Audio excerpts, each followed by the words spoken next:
I knew something was wrong the moment the station went silent. Not quiet, silent. The humming lights overhead stopped buzzing. The vending machines shut off. Even the distant echo of trains disappeared. I checked my phone. 11:58 p.m. 2 minutes until the last train home. I'd finished another late shift and hurried into Ashcroft Central just in time for the final service. Normally, there were at least a few commuters waiting. Tonight, I was alone. The departure board still showed one train, northbound, on time. I sat on a bench and glanced around the platform. The security office at the far end was lit, but nobody was inside. A paper coffee cup sat on the desk. Steam still drifted from the top. Someone had been there only moments earlier. The station speakers crackled. Attention! Passengers waiting for the final northbound service. The announcement dissolved into static before cutting out. I frowned. A few seconds later, the departure board flickered. The arrival time disappeared. In its place were two words. Please wait. I sighed. Probably another delay. As I looked across the tracks, I noticed a man standing on the opposite platform. He wore a long, dark coat with his hands buried in his pockets. His head was lowered, making it impossible to see his face. I hadn't noticed him before. I looked down at my watch. When I looked back, he had moved closer to the edge. Still perfectly still facing me. A chill ran down my spine. Trying not to stare, I walked toward the information board and watched his reflection in the glass. He didn't move for nearly half a minute. I felt ridiculous for letting my imagination run wild. Then, the speakers came alive again. The final train has been delayed. A burst of static followed. Then one sentence. Do not approach the man on the opposite platform. Every muscle in my body tightened. I spun around. The platform across from me was empty. The man had vanished. There was nowhere he could have gone. No departing train, no open doors, nothing. Before I could think, slow footsteps echoed behind me. One, then another. I turned. Nobody, only empty benches stretching down the platform. My phone vibrated. An unknown message appeared. You noticed me. I stared at the screen. No number, no contact. Just the message. I quickly looked around again, still alone. Then I noticed something near my bench. Fresh footprints. Wet. They began only a few feet away and ended directly behind the spot where I'd been sitting. There were no footprints leading away, only toward me. I crouched beside one. The water was ice cold. A loud electronic chime echoed through the station. The departure board changed again. Final service. Approaching. Relieved, I stepped toward the yellow safety line. A low rumble rolled through the tunnel. Headlights appeared in the darkness. Finally, the train. But it wasn't slowing down. It rushed into the station at full speed. Every carriage was completely dark. No passengers, no lights, no driver. It blasted past me without stopping and disappeared into the next tunnel. Seconds later, silence returned. The departure board now displayed a different message. Last train departed. I couldn't believe it. It had never stopped. Another announcement echoed through the station. One passenger remains. My stomach tightened. I was the only passenger left. Another vibration, another message. Don't leave the platform. Almost immediately, a second notification appeared. He's coming to you. I looked toward the station entrance. A man stepped into the hallway. Long, dark coat, hands in his pockets. The same man from the opposite platform. He shouldn't have been able to reach this side without crossing the tracks, yet there he was. He slowly lifted his head. For the first time, I saw his face. He smiled. It wasn't threatening. It was familiar, like he already knew me. He reached into his pocket and looked down at a phone in his hand. Mine vibrated again. The final message appeared. Tomorrow, everyone will remember seeing you Board. The last train. I looked back toward the tracks. There was no train, no sound, no movement. When I turned around again, the man was gone. Police searched the station after I reported everything. They found no trace of another person, no wet footprints, no camera footage of anyone matching my description. Before I left, one officer stopped me. He looked confused, then quietly asked, "If you never boarded the train, whose reflection is this?" He turned his phone toward me. The station security image showed an empty platform, except for one thing: the dark window of the train rushing past. Inside, the last carriage. Someone who looked exactly like me was staring out the glass, smiling. The station employee looked relieved when he saw me. I didn't realize until much later. He wasn't relieved because I needed help. He was relieved because I had finally arrived. My train had broken down just outside the city, forcing everyone to get off at a small station I had never heard of. The sign above the platform read Eastbrook Station. It was 12:37 a.m. Most passengers quickly called taxis and left. I decided to wait for the next train instead. Within 10 minutes, I was completely alone. The station wasn't large: one platform, a ticket office, a waiting room, and a narrow hallway marked staff only. As I checked the departure board, an older station employee approached me. He wore a clean navy blue uniform and carried an old flashlight instead of a radio. "You'll be waiting a while," he said. "The next train won't be here for at least an hour." "I've got nowhere else to be," I replied. He smiled politely. "You can wait inside if you'd like. It's warmer." I thanked him and followed him into the waiting room. The lights flickered overhead. An old wall clock ticked loudly. The employee placed a fresh cup of coffee on the counter before disappearing into the office behind the ticket window. For the first time all night, I relaxed. A few minutes later, I heard something strange. A woman's voice, very faint. "Hello?" I looked toward the empty hallway. The voice came again. "Can anyone hear me?" I stood and walked toward the sound. It seemed to come from behind the staff-only door. I knocked. No answer. Slowly, I pushed the door open. A narrow corridor stretched into darkness. Only every other ceiling light worked. The farther I walked, the colder the air became. At the end of the hallway was a storage room. The door was already open. Inside were old signs, broken chairs, and stacks of dusty boxes. No woman, no footsteps, no one. "You shouldn't be back here." The voice behind me made me jump. The station employee stood in the hallway, his smile gone. "I heard someone calling for help," I explained. He stared at me for a moment, then quietly said, "People think they hear voices here." He pointed toward the platform. "Let's go back." Neither of us spoke as we returned. When we reached the waiting room, he disappeared into his office again.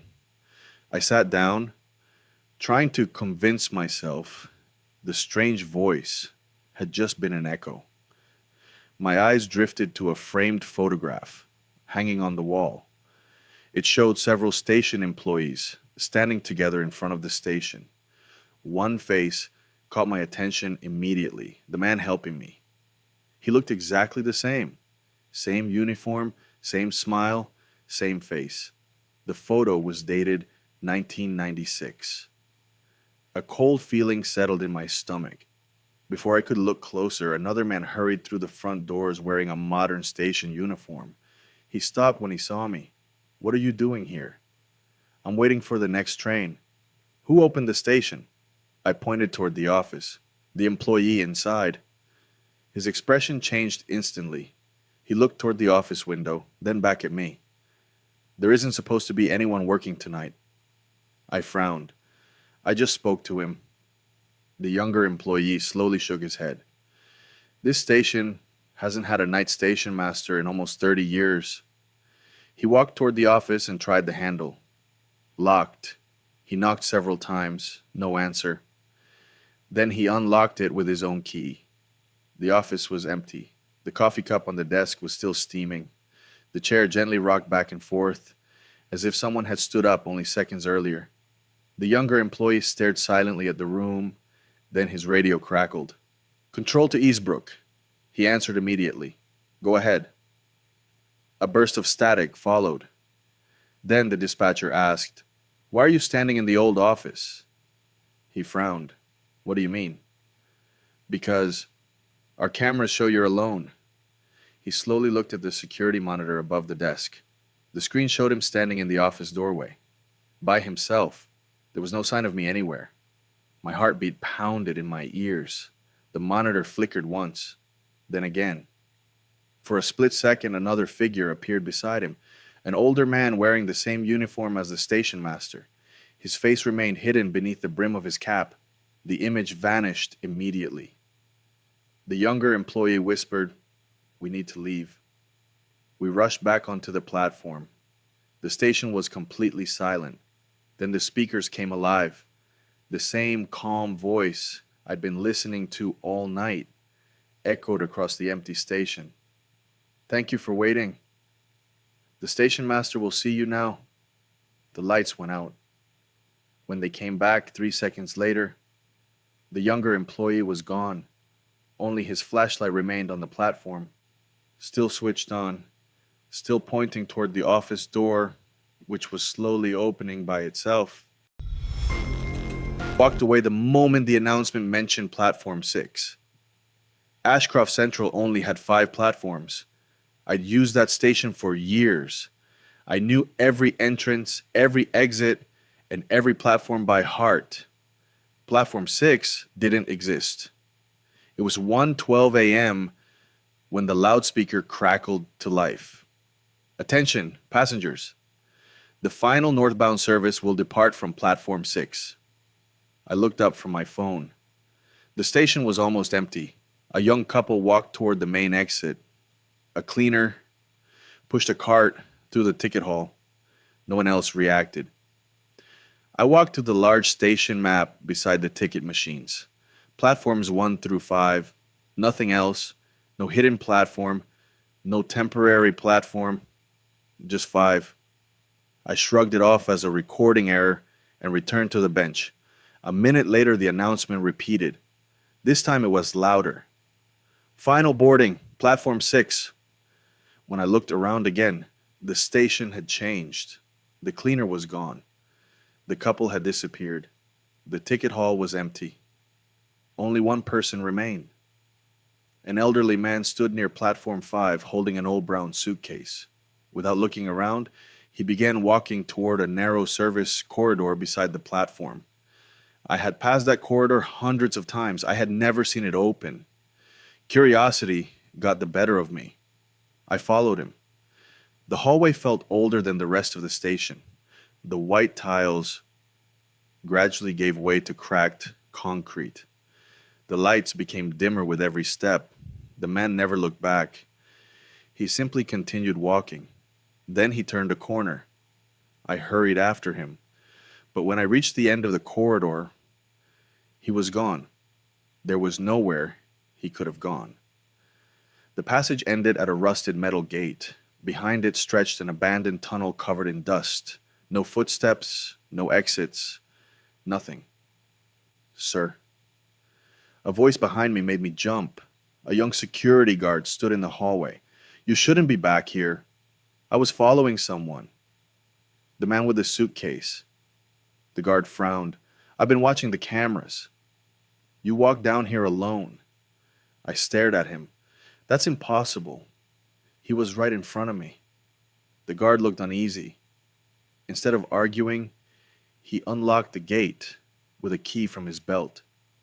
"If you're talking about what I think you are, I need to show you something." We stepped into the abandoned tunnel. Dust covered everything. Old cables hung from the ceiling. After a short walk, the guard stopped beside a broken station sign, leaning against the wall. He brushed away years of dirt. The faded letters became visible. Platform 6. It was real? I asked. He nodded. It closed decades ago after a fatal accident. I looked farther into the darkness. Something caught my eye. Fresh footprints. Not dusty, not old. Someone had walked through the tunnel recently. The guard saw them too. Neither of us spoke. We followed the trail. It ended beside an old wooden bench. Resting on the bench was the same brown suitcase. Still closed, still clean. As if it had been placed there only moments earlier. The guard slowly reached toward it, just before his hand touched the handle. The station speakers echoed through the tunnel. Crystal clear. Final boarding for Platform 6. The guard's radio exploded with static. Unit 3, respond immediately. He grabbed the radio. I'm inside Platform 6. Several seconds passed before dispatch answered. Their voice sounded confused. What platform? There is no Platform 6. The guard looked at me. Before either of us could speak, the suitcase clicked open. Inside was an old station timetable. Every departure listed normal destinations, except one, 1:30 a.m. Instead of a destination, it read, one passenger. A deep vibration rolled through the tunnel. The walls began to shake. At first I thought it was construction. Then I heard it, the unmistakable sound of a train approaching. The problem was, there were no tracks. The rails had been removed years ago. Far ahead in the darkness, two bright headlights slowly appeared, growing larger, growing brighter. The sound became deafening. The guard grabbed my arm. Run! We sprinted back toward the gate. The roar behind us kept getting louder. I glanced over my shoulder once. For a split second, I saw the front of the train. Its windows were completely dark, but every seat was occupied. Each passenger sat perfectly still. Watching us, the guard slammed the gate shut just as the sound stopped. Instantly, silence. Neither of us dared look back. When we finally reached the main station, police arrived within minutes. They searched the abandoned tunnel. They found no train, no suitcase, no footprints, nothing. A week later, curiosity got the better of me. I searched the city's historical archives. I found an old newspaper about the Platform 6 accident. There was a photograph taken only minutes before the crash. Dozens of passengers stood beside the train. Near the front of the platform, I recognized the elderly man with the brown suitcase.